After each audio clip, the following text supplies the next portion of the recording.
Hey there! Today, we are going to make working with Excel much faster and easier by learning some super handy shortcut keys.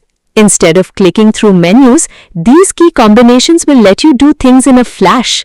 We'll cover everything from making your cells look neat to managing your spreadsheets efficiently. Borders and formatting. Let's start with making our data look good. These shortcuts help with borders and changing how your text looks. Alt plus H plus B plus A. This one is for applying an all border to your selected cells. Super useful for making tables.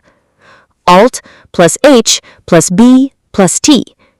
If you want a thick outside border to highlight a section, use this. Alt plus H plus B plus N. Made a mistake or just don't want borders anymore? This will apply no border. Alt plus H plus F plus F. This opens the More Border options if you need something specific. Alt plus H plus F plus S. Want to change the font style? This shortcut takes you right there. Alt plus H plus H.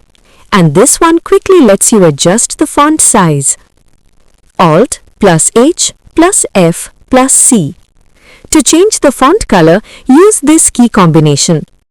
If you found this information helpful, please like this post, comment with any questions you have, and share it with anyone who might benefit. Don't forget to subscribe or follow for more helpful tips. Thank you everyone for patiently watching this video.